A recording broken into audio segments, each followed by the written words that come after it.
이렇게 환영해 주셔서 너무 감사합니다. 이 시간 또 말씀에 또 은혜를 함께 또 나눌 때에 하나님께서 베푸시는 그 은혜와 사랑을 또 함께 경험하는 시간이 되기를 소망합니다. 혹시 여러분들 복 받는 거 좋아하시죠? 복 받는 거 좋아하시죠?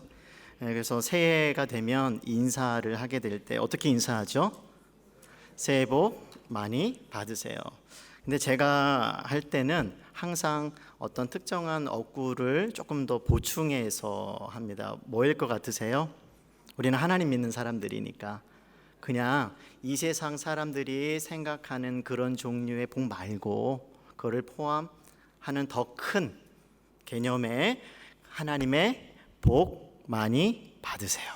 제가 주로 새해 때 그 기간 동안 사용하는 그런 인사 덕담의 말입니다.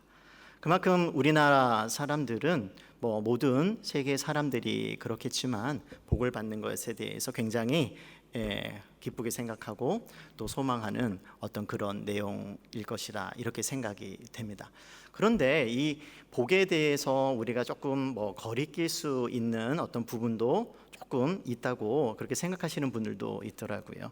하지만 성경에 보게 되면 복이라고 하는 단어가 생각보다 많이 나오고 있는 것을 볼 수가 있어요.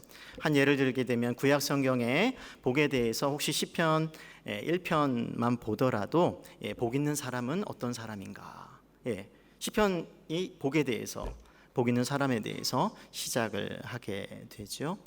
그리고 산상수훈이라고 하는 예수님의 그런 가르침들 중에서 보게 되면 또 복에 대해서 이렇게 우리에게도 팔복에 대해서 또 가르쳐 주고 있고, 또 마지막 책이라고 하는 그러한 요한계시록 안에서도 보게 되면 복에 대해서 그렇게 여러 차례 걸쳐서 마지막 책도 복에 대해서, 그리고 우리는 창세기를 통해서 12장에 보게 되면 하나님께서 아브라함을 부르셨을 때에 또 부르시고 나서 그에게 복덩어리라고 하는 칭호를 더해 주시죠.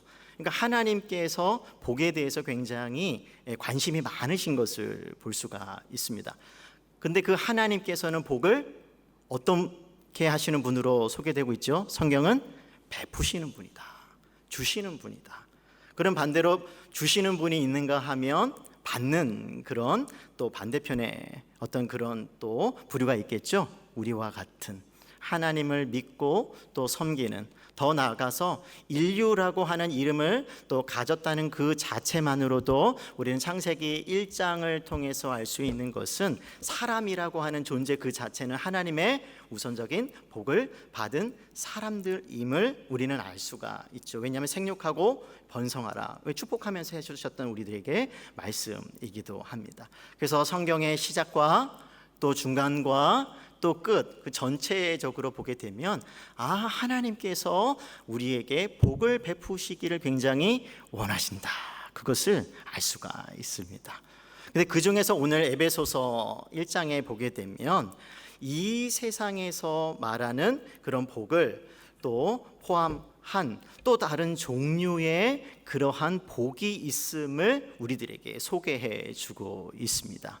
그래서 3절을 보게 되면 이렇게 말씀하고 있죠. 찬송하리로다 하나님 곧 우리 주 예수 그리스도의 아버지께서 그리스도 안에서 하늘에 속한 모든 신령한 복을 우리에게 주시되죠. 그래서 에베소서 1장 3절에서 14절까지는 원래는 하나의 문장으로 되어 있습니다. 헬라어는 202개의 단어로 된 하나의 문장이라고 할 수가 있는데, 찬송을 하는데 어떤 내용 때문에 찬송을 하죠? 찬송의 이유가 뭐죠? 하나님께서 복을 주셨기 때문에 찬송하고 있는 것을 볼 수가 있습니다. 그래서 우리가 하나님의 복을 받았다 하면 우리는 또 다른 의미에서 에베소서가 가르쳐주고 있는 교훈에 따르면 우리는 어떠한 삶을 살아야 할까요? 찬송하는 삶을 살아야 한다. 근데 여기서 가만히 보게 되면 이 복은 어떻게 앞으로 주실 것이다? 그렇게 말씀하고 있지 않고 과거형이죠. 이미 복을 하나님께서 주셨다. 우리라고 하는 구원을 받은 교회의 공동체에게 하나님께서는 이미 신령한 하늘에 속한 복을 베풀어 주셨습니다. 이렇게 선언하는 것을 통해서 볼 수가 있습니다. 근데 이 복이 어디에 속해 있다고 말씀하고 있어요?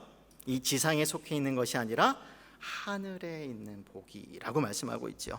1장 3절뿐만 아니라 20절, 2장 6절과 3장 10절, 그리고 6장 12절에 보게 되면 이 하늘이라고 하는 단어가 5번 나타나게 되는데, 하나님께서 복을 우리에게 베풀어 주셨을 때 그 복은 더 큰 개념으로서는 하늘에 속한 것이다. 그리고 신령한 복이라고 했을 때 뭔가 조금 신령하다라고 했을 때 좀 신비스러움이라고 우리가 볼 수가 있는데 흔히 그렇게 생각을 하게 되죠. 하지만 여기서는 성령에 속한이라고 우리가 이해하면 쉽습니다. 그러니까 성령께 속한 그런 종류의 그런 복이다. 그래서 물리적인 것, 이 땅의 것, 그것이 아니라 하늘의 영역에 속한, 또 성령을 통해서 우리에게 주어지는 그런 종류의 복이 있다는 것을 우리들에게 가르쳐 주고 있는 것입니다. 그래서 야고보서 1장 17절의 말씀을 보게 되면 온갖 좋은 은사와 온전한 선물이 다 위로부터, 어디로부터요? 위로부터, 빛들의 아버지께로부터 내려오나니. 같이 읽어볼까요? 그는 변함도 없으시고 회전하는, 아멘. 하나님께서는 이런 분이라는 것을 우리들에게 보여주고 있습니다. 그런데 중요한 것이 있습니다. 어떻게 그 복이 우리에게 주어질까? 어떻게 주어질까요? 네, 3절에 보게 되면 그리스도 안에서라고 하는 말이 있어요. 그러니까 믿음이 그렇죠. 믿음도 어떻게 우리에게 주어지는 거예요? 예수님으로 말미암아, 예수님을 통해서, 예수님의 근거한 믿음이잖아요. 복도 마찬가지라는 것이에요. 하늘에 속한 그 복도 이 지상에 있는 우리가 받아 누리려고 하면 예수님의 그 중보, 예수님을 통하지 않고는 받아 누릴 수가 없다고 우리들에게 말씀하고 있는 것입니다. 그래서 우리의 신앙, 그리고 우리가 복을 받는 그런 모든 통로 역시 그리스도라고 한다면 우리는 어떠한 삶을 살아야 할까요? 예수 그리스도의 근거한, 예수님의 그 중보의 사역을 통해서만이 우리가 제대로 된 그런 복 있는 사람, 복을 받는 사람, 그래서 하나님께 그 복을 받았으니 찬양하는 삶을 살 수 있다는 것을 우리들에게 보여주는 것이죠. 그럼 한 가지 다음 질문이 있는데, 그러면 그 하늘에 속한 복이 무엇일까 하는 것이에요. 에베소서 1장 4절에 보게 되면 그 복이 바로 선택의 복이라고 하는 것을 알 수가 있죠. 같이 읽어볼까요? 곧 창세전에 그리스도 안에서 우리를 택하사 우리로 사랑 안에서 그 앞에 거룩하고 흠이 없게 하시려고. 택하사, 그러니까 선택하셨다, 이 자체가 무엇이라고 하는 거예요? 복이라고 하는 거예요. 우리가 생각하는 복과는 조금 다르죠. 소산이 풍성하고 물질적으로 풍요하고 또 장수하고 성경에 나오는 그런 복의 종류, 이 지상의 영역에 속하는 그런 종류의 복으로만 우리가 생각하기 쉬운데, 물론 그것도 복입니다. 하지만 이 에베소서에서 우리에게 보여주는 그런 복은 뭐라고요? 선택을 받았다는 것 그 자체가 무엇이라고요? 복이다, 이렇게 얘기해 주시는 거예요. 복이다. 그래서 이 하늘에 속한 첫 번째 복은 바로 선택의 복이라고 하는 것을 알 수가 있습니다. 그러면 이 선택의 우리가 이제 복을 우리가 생각할 때 한번 또 생각을 해보겠습니다. 이 복이라고 했을 때 이것을 우리가 예수 그리스도를 통해서 받는다. 그러면 그 복을 그러면 우리가 언제 받을까요? 언제 그 복을 받았다고 말씀하고 있어요? 4절에 보게 되면 창세 전에 복을 받았다고 우리들에게 말씀하고 있습니다. 곧 창세 전에. 이게 무슨 말일까요? 이게 무슨 말일까요?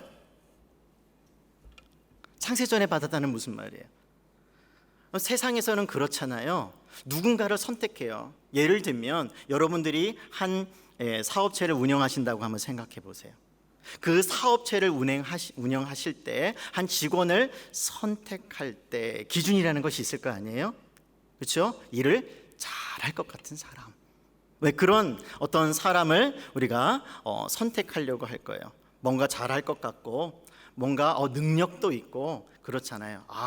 저 사람 능력 있을 것 같으니까 함께 일을 좀 잘 해보고 싶다. 근데 하나님의 기준은 다르다는 것이에요.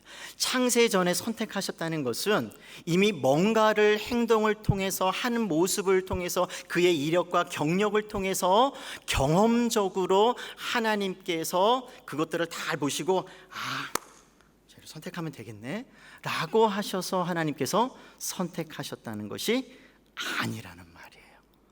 우리가 다른 말로 신학적으로 무엇이라고 말을 하냐면 하나님의 전적인 은혜로, 그렇죠? 어떤 행동을 잘해서 우리가 선택받은 것이 아니라 잘할 것 같아서 선택하신 것이 아니라 뭐예요? 하나님께서 은혜로 선택하셨다는 것이에요. 뭔가를 보고 선택하지 않으셨다는 것을 우리들에게 보여주시는 것이죠. 하나님의 선택이 바로 그런 것이에요. 그래서 창세전에 우리가 선택을 받았다, 이것은 바로 그런 의미가 있는 거죠. 전적인 하나님의 은혜라고 할 수가 있습니다. 그래서 우리가 어떤 행동도 우리의 자랑거리도 하나님 앞에서는 있을 수가 있을까요? 없을까요? 없죠. 그래서 우리가 교회 안에서 뭔가 능력 있게 잘한다고 해서 좀 잘하니까 그렇죠, 인정을 또 이렇게 받으시니까, 그래서 우리가 뭔가 신앙뿐만 아니라 우리가 사역하는 현장 속에서 정말 하나님의 이 선택의 어떠한 그런 모습, 그리고 그 기준을 우리가 생각해 본다면 우리는 그 어떤 것도 내세울 것이 없다, 자랑할 것도 없다. 그래서 우리는 항상 입버릇처럼 무엇을 고백할 수밖에 없어요? 하나님의 은혜이죠. 제가 이것은 정말 그런 겸손의 표현이라고 할 수가 있는 거죠. 마음에도 없는데 그렇게 표현하지 마시고 진심을 담아서 하나님의 은혜죠. 제가 여기까지 지내온 것도 우리가 찬송에 나오는 가사처럼 은혜입니다 라고 우리가 고백할 수밖에 없는 것입니다. 그러면 이러한 선택도 4절을 통해서 보게 되면 누구를 통해서 받을까요? 그리스도 안에서 가능하다는 것이에요.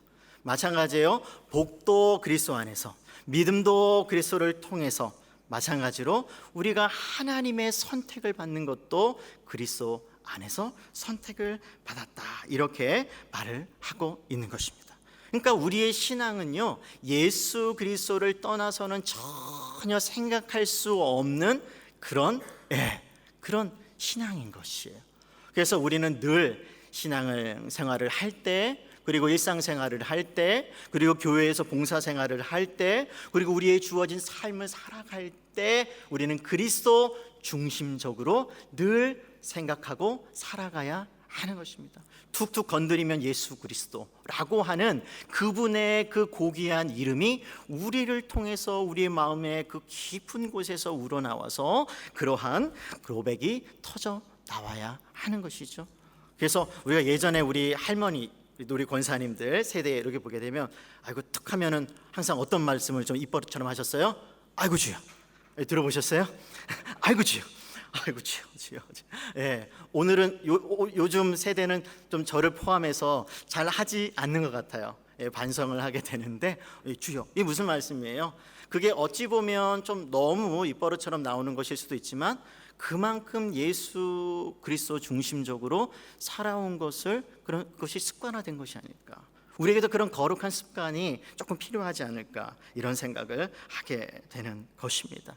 그래서 세상과는 다르게 하나님의 선택의 어떤 이런 모습들을 보게 되면 하나님의 그 크신 은혜가 얼만큼 작용하고 있는지 우리에게 알 수가 있는 것입니다.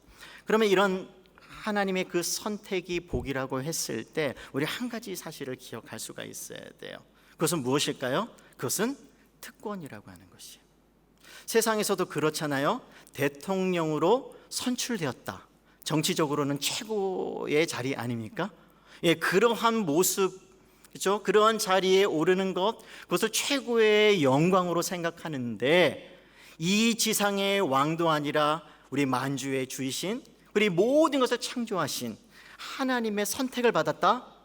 이것은 이 세상에서 그 어떤 최고의 자리보다 그 이상일 거라는 우리의 고백이 담겨져 있어야 하는 것입니다. 그래서 하나님의 선택을 받았습니다 라고 했을 때 우리 이 세상에서의 그 지위를 막론하고 당당하실 수 있으셔야 돼요. 아우, 하나님께서, 하늘의 왕께서, 온 우주의 왕께서 우리를 선택하셨다. 당신의 자녀로, 또 당신의 사역자로, 또 당신의 무엇으로요? 종으로 우리를 불러주셨다.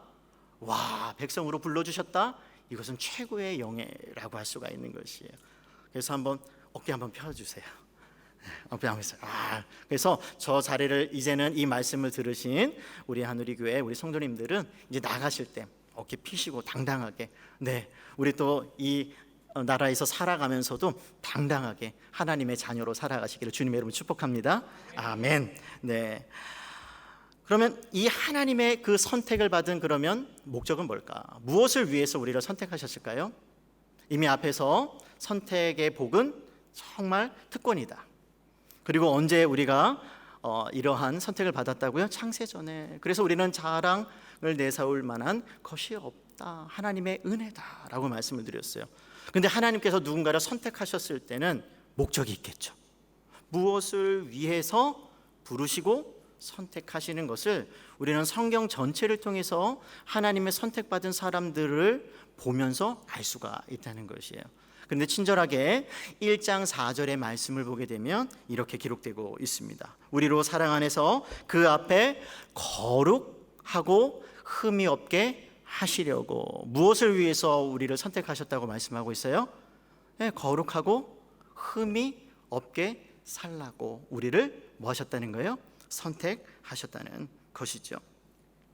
그래서 이 용어들을 가만히 보게 되면 거룩이라는 말, 그리고 흠이 없다 이런 말들은 구약 성경 그 중에서 특별히 그 출애굽기나 레위기 그 제사 제도와 관련해서 많이 등장하는 그러한 단어 용어들이죠. 근데 이것이 이제 교회 안에 신자들에게 적용이 되었다는 것을 무엇을 나타낼까요? 이것을 기억하면 좋습니다. 레위기를 읽어보게 되면 하나님께 제물로 드릴 수 있는 그런 제물이 어떤 제한이 있죠. 조건이 있죠. 흠이 없어야 돼요. 그렇죠? 네, 흠이 없어야 되고 건강해야 되고, 그리고 하나님께서 제사 제도 가운데 뭐 번제면 번제, 소제면 소제, 그에 합당한 그런 제물을 하나님께 드려야 했습니다. 그러니까 이 말은 무엇을 우리에게 뜻하냐면 바로 하나님께서 받으시는 제물이 있는데 그런 종류의 제물을 하나님께 드려야 했다는 것이에요. 마찬가지로 우리가 하나님의 선택을 받았다, 그리고 거룩하고 흠이 없게 하시려고 우리를 선택해 주셨다라고 하는 것은 우리의 삶을 통해서 우리가 마치 제물이 되어서 어떤 제물? 거룩하고 흠이 없는 제물과 같은 그런 삶을 살면서 하나님 앞에 뭐 하는 거예요? 드려지는 그런 삶을 살아야 한다는 것을 우리들에게 말씀해 주고 있는 것이죠. 그래도 베드로 전서 1장 14절과 15절의 말씀을 보게 되면 이런 말씀이 있습니다. 한번 같이 읽겠습니다. 시작. 너희가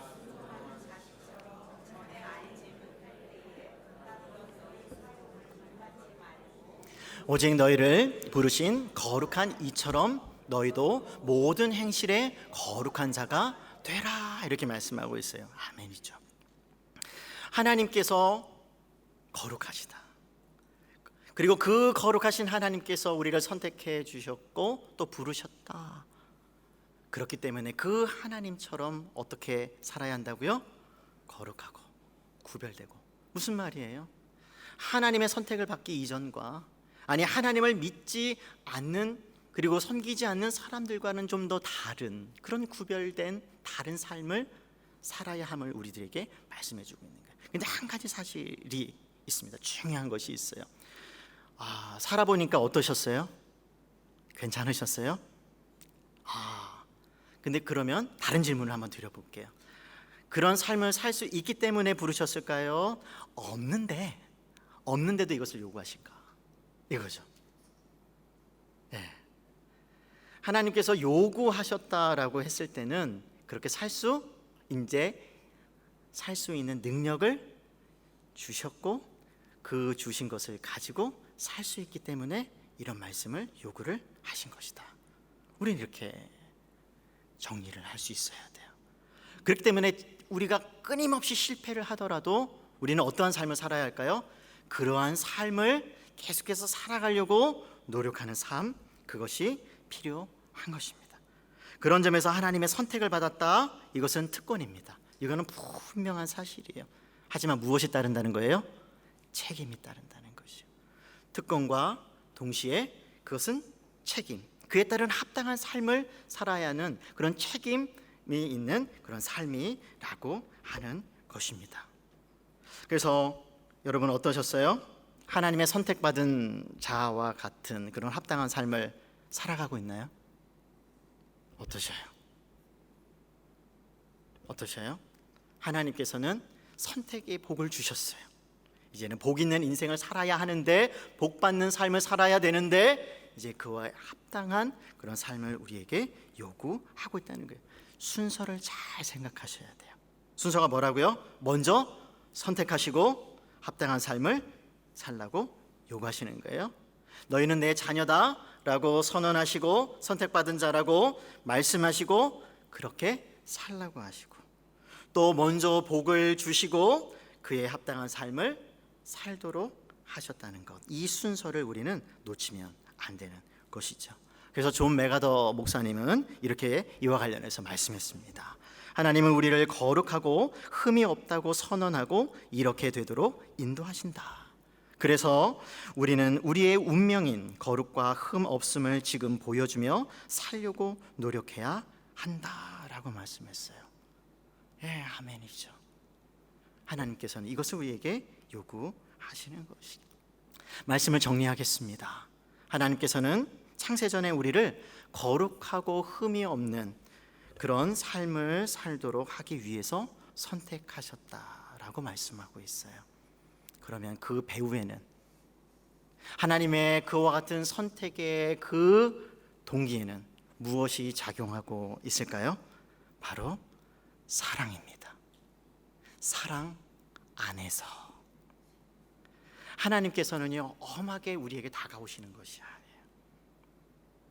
하나님의 그 크신 그 사랑 안에서 이 모든 일들을, 복을 베푸시는 일, 선택하시는 일, 그리고 우리에게 거룩하고 흠이 없는 삶을 살게 하시는 그와 같은 요구하시는 일을 하고 계시는 것이에요. 그래서 하나님께서 우리에게 성경을 통해서 요구하실 때 그것을 어떠한 마음으로 받아야 될까요? 때로는 어려워 보일지라도 하나님께서 우리를 사랑하기 때문에, 사랑하셔서 그렇게 요구하시는구나, 우리가 그러한 하나님의 그 깊은 심정을 우리는 이해하면서 그와 같은 요구들을 받아들이고 이해하고, 그렇기 때문에 우리는 그렇게 살려고 노력해야 할 것입니다. 그러므로 우리는 이 사랑을 힘입어서 오늘도 내일도 살아가야 하는 것입니다. 그래서 이 시간 결단하는 시간을 함께 갖기를 원하는데요, 하나님께서 우리에게 정말 그러한 삶을 살라고 우리에게 요구하셨다는 것이에요. 그래서 이제는 하나님의 선택을 받은 하나님의 사람으로 우리는 계속해서 살아갈 것인데, 우리는 그 사랑에 힘입어서 언제나 어떤 상황 속에서도 하나님을 바라보며, 그리고 그 사랑 안에서 모든 것을 이겨내며 살아가는 거룩한 하나님의 자녀들이 다 되시기를 주님의 이름으로 축복합니다. 아멘. 기도하겠습니다. 하나님 아버지, 감사합니다.